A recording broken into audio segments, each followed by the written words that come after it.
یہ مکاشفہ جو ہے یہ کتاب مقدس کا، اس کائنات کا، مقدس کتابوں کا آخر اور آخری نقطہ ٹھہرا، اور یہ جب لکھا گیا تو اس کو سمجھنے اور جاننے کے لیے ہم آج تک لرزان اور ترسان رہتے ہیں، اور بہت دفعہ زندگیوں کو جب وہ مکاشفہ کی کتاب پڑھتے ہیں تو انہیں سمجھ نہیں آتی کہ وہ کس طرح سے اس کتاب کو پورے طور پہ جانیں اور سمجھیں، حالانکہ یہ وہ کتاب ہے جس کے لیے لکھا گیا ہے کہ اس کتاب کا پڑھنے والا، اس کتاب کا سننے والا اور اس کتاب پہ عمل کرنے والا تینوں کیا ہے؟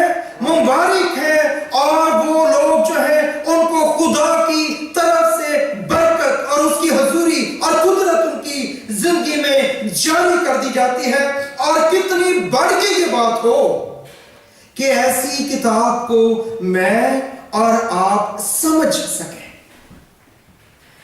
میرے دل میں خیال تھا کہ اس سال میں ہم مکاشفہ کی کتاب کا مطالعہ شروع کریں، اور خیال تھا کہ شاید جمعے کے روز شروع کریں، لیکن میں نے دیکھا کہ کلیسیا کی حاضری تقریباً نہ ہونے کے برابر ہے پریئر میٹنگ میں، اور میں اتنے قیمتی موتی جو ہیں میں ان کو اس طرح سے ایسے بکھیرنا نہیں چاہتا ہوں کہ کم لوگ جو ہیں مل کے ان کو دیکھیں اور جمع کریں۔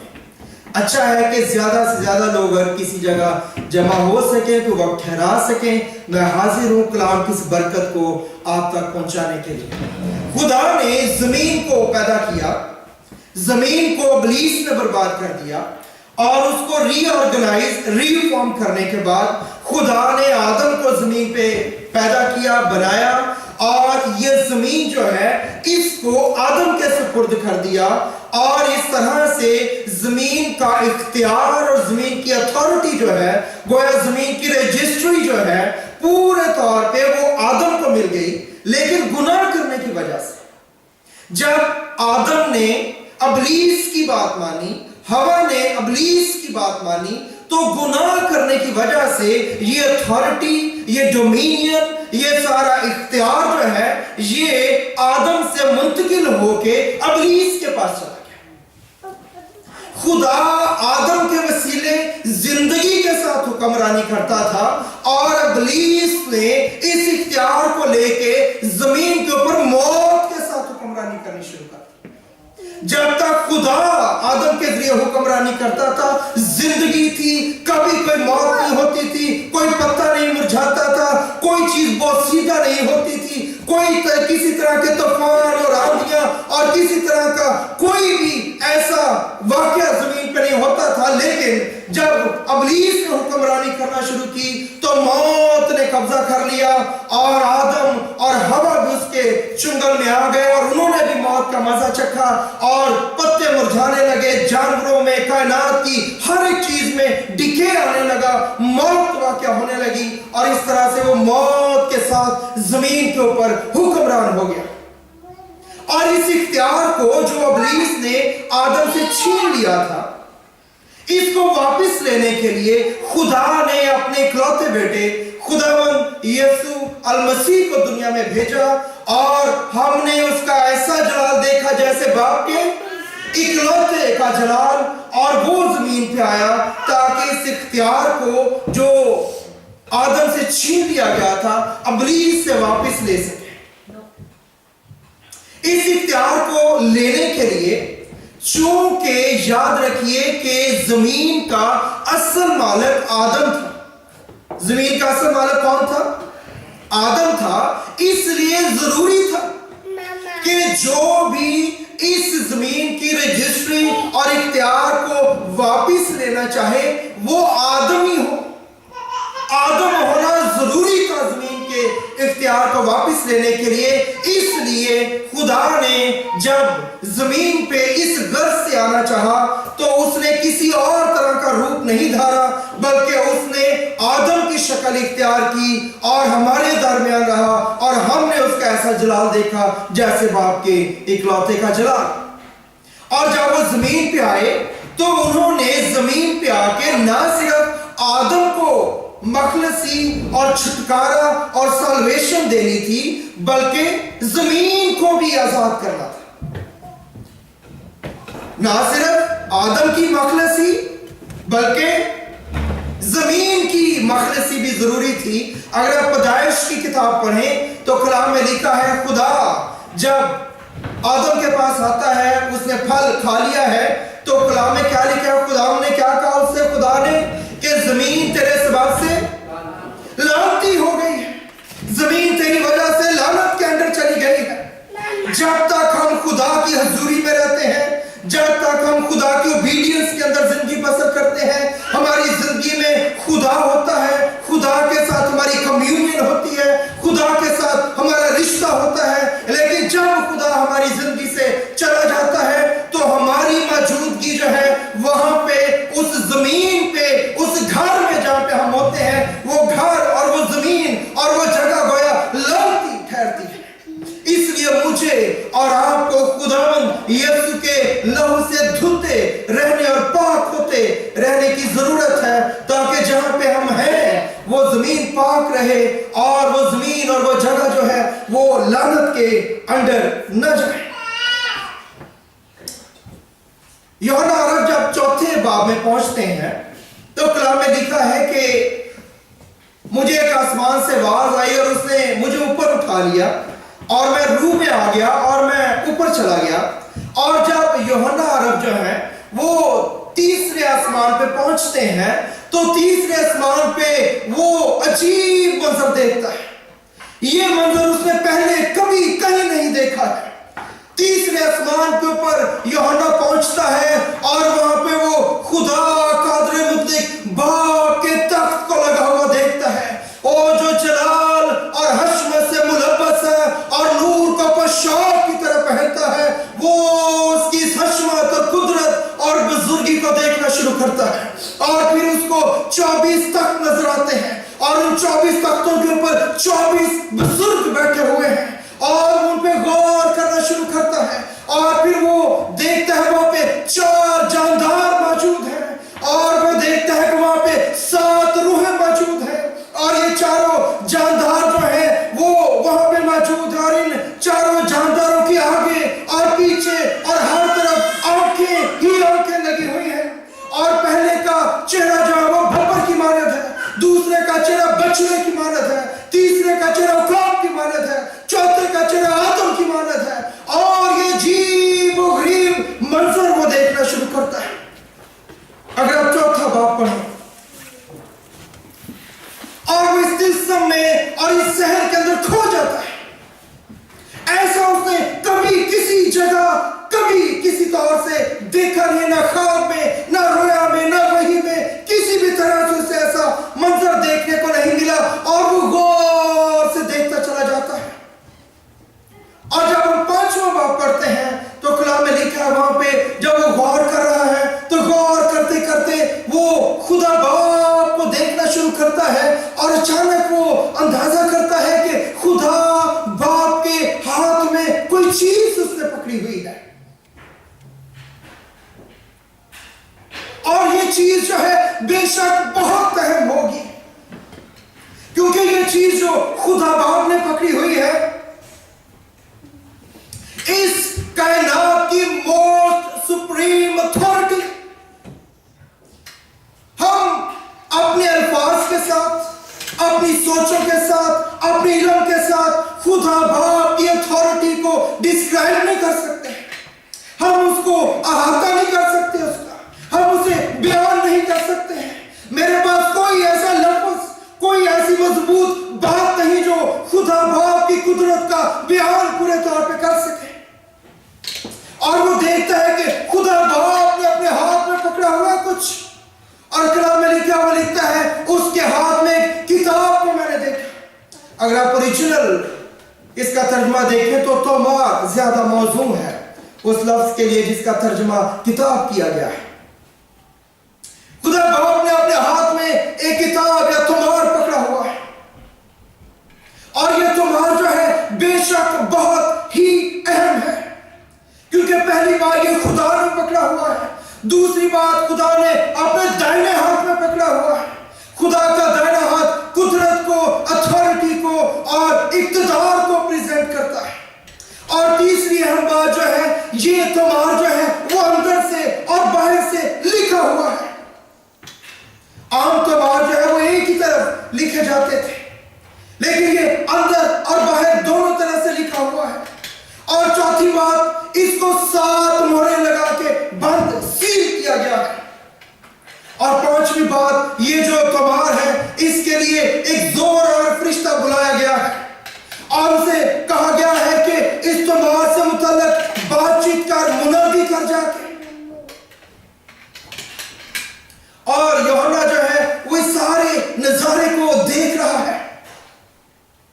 یہ تمار جو خداوند کے ہاتھ میں ہے، یہ سرب مہر کتاب جس کو 7 مہریں لگا کے بند کیا گیا ہے، اس میں زمین کو چھڑانے کی شرائط لکھی ہوئی ہے کہ کون سی شرائط ہے جن کو پورا کیا جائے تو زمین کی مخلصی ہو سکتی ہے، زمین کو چھڑایا جا سکتا ہے۔ اور یوحنا عرب جو ہے وہ اس کو دیکھ رہے ہیں۔ خدا نے یہ زمین کی رجسٹری جو ہے آدم کو دی، اور آدم نے گناہ کی وجہ سے اس کا اختیار جو ہے وہ ابلیس کے سپرد کر دیا۔ لیکن خدا کا بیٹا زمین پہ آیا اور اس نے صلیب کے وسیلہ سے ہماری روحوں کی مخلصی، ہماری روحوں کی نجات کو مہیا کیا۔ اگر آپ پہلا پطرس اس کا پہلا باب 18ویں آیت سے 23ویں آیت کو پڑھیں تو آپ کو پتہ چلے گا کہ صلیب کے وسیلہ سے ہماری روحوں کی مخلصی ہوئی ہے۔ اگر آپ رومیوں کا خط اور اس کا 8واں باب اور اس کی 23ویں آیت پڑھیں تو آپ کو یہ پتہ چلے گا کہ ایماندار ہونے کے باوجود ہمارے بدن جو ہے ان کو مخلصی کی ضرورت ہے، ان کو نجات کی ضرورت ہے، اور بدن جو ہے وہ ریپچر کے وقت آزاد کیے جائیں گے جب پوشیدہ آمد ہوگی اور ہم جلالی بدن کے ساتھ ہوا میں اٹھ کے خدا کا استقبال کریں گے۔ اور تیسری بات جو ہے، اگر آپ رومیو ہی کا خط 8 باب 22ویں آیت پڑھیں تو کلام میں لکھا ہے کہ مخلوقات جو ہے وہ درد ذہ میں پڑی تڑپتی ہے اور خدا کے بیٹوں کی راہ دیکھتی ہے۔ زمین جو ہے وہ بطالت کے اختیار میں کر دی گئی ہے اور وہ بھی مخلصی کی راہ دیکھ رہی ہے، اور زمین کی مخلصی جو ہے وہ 7 مہریں توڑنے کے دوران کی جائے گی۔ زمین کی مخلصی کب کی جائے گی؟ جب 7 مہریں کھولی جائیں گی، توڑی جائیں گی، اور اس 7 مہروں کو توڑنے کے دوران جو ہے زمین جو ہے اس کو بھی چھڑایا جائے گا، اس کو پاک کیا جائے گا اور ابلیس کے اختیار اور تسلط سے آزاد کیا جائے گا۔ ان 7 مہروں کو، اس کو، یہ تمار جو خدا کے ہاتھ میں ہے، اس تمار کو لے کے یہ ایک ایسی عدالتی، روحانی عدالتی دستاویز ہے جس کی بنیاد پر، اگر آپ مکاشفہ کی سٹڈی جب آپ کریں گے تو پھر ان چیزوں کا آپ زیادہ کلیئرٹی کے ساتھ انڈرسٹینڈ کریں گے۔ یہ وہ ایسا روحانی اختیار ہے جس کی وجہ سے یہ ایک ایسی روحانی عدالتی دستاویز ہے جس کی وجہ سے ابلیس سے زمین کے اختیار کو چھڑایا جائے گا، اور یہ اختیار جو ہے واپس آدم کو دیا جائے گا، اور اس طرح سے زمین جو ہے وہ آزاد ہو جائے گی۔ اور تیسری آیت میں لکھا ہے کہ یہ فرشتہ جس کو کہا گیا کہ تم منادی کر، اور ایک زور اور فرشتے کا انتخاب کیا گیا، اور یہ زور اور فرشتہ غالباً جبرائیل ہے، کیونکہ ہمیشہ پوری کتاب مقدس میں بھیدوں کو کھولنے اور بھیدوں کو بتانے کے لیے جبرائیل فرشتہ ہی استعمال ہوتا رہا ہے۔ اور جبرائیل فرشتے نے منادی کرنی شروع کی، اور کلام میں لکھا ہے کہ اوپر آسمانوں کے اوپر اور پوری زمین کے اوپر اور زمین کے نیچے پتھروں کے اندر منادی کی گئی، اور پوچھا گیا کہ کوئی ہے جو اس کتاب کو لینے اور اس کی مہریں کھولنے کے قابل ہے؟ اور کلام میں لکھا ہے کہ یہ ساری منادی جب کی گئی تیسری آیت میں، اور اگر آپ دوسری آیت پڑھیں، ایک زور اور فرشتہ کو بلند آواز سے یہ منادی کرتے دیکھا کہ کون اس کتاب کو کھولنے اور اس کی مہریں توڑنے کے لائق ہے۔ اور جب فرشتہ منادی کر چکا، منادی کرنے کے بعد فرشتہ واپس خدا کے پاس آیا اور اس نے خدا کو رزلٹ بتایا، اور اس نے خدا کو بتایا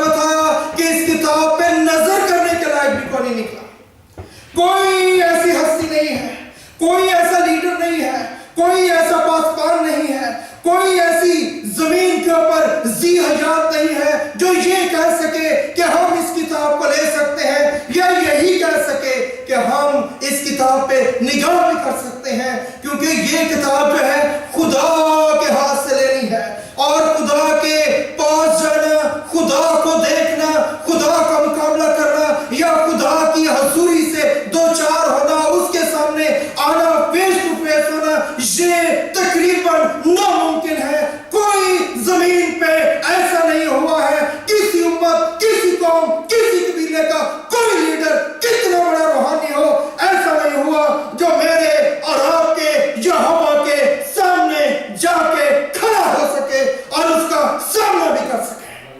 اس لیے کوئی ایسا نہیں نکلا جو یہوہ خدا کے ہاتھ سے جا کے اس کتاب کو لے سکے اور کھولنے کی جرات بھی کر سکے. کوئی نہیں نکلا. اور میں نے آپ کو بتایا یہ کتاب جو ہے اس کو لینا بہت ضروری تھا, کیونکہ یہ وہ عدالتی دستاویز ہے جس کے وسیلہ سے زمین کا آزاد کیا جانا ممکن ہو سکتا ہے. لیکن ابلیس سے زمین کے اختیار کو چھڑانا اور زمین پر سے ابلیس کی حکومت کو ختم کرنا آسان کام نہیں تھا. اس کی شرائط پوری کرنا یہ آسان کام نہیں تھا, اور لگ رہا تھا کہ غالباً تقریباً یہ بات کرنا جو ہے بالکل ناممکن حد تک نظر آ رہا تھا.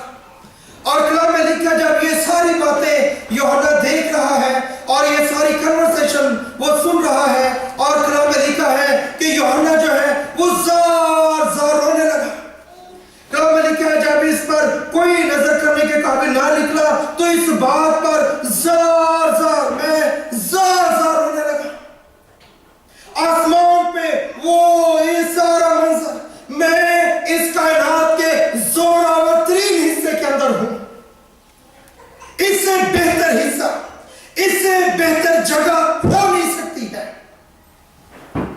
اگر یہاں بھی کوئی نہیں نکلا تو کیا ہوگا, کیونکہ وہ جانتا ہے اگر کتاب نہ لی گئی تو بنی اسرائیل خدا کے سامنے کبھی مسیح کے سامنے جھکیں گے نہیں.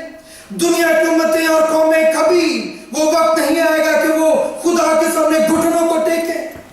کبھی وہ وقت نہیں آئے گا کہ خدا کے یسوع مسیح کی 1000 سالہ بادشاہت اس زمین پہ شروع کی جا سکے. اور ان باتوں سے وہ زاروں کی طرح رونے لگا. زمین چھڑائی نہیں جا سکتی ابلیس کے قبضے سے.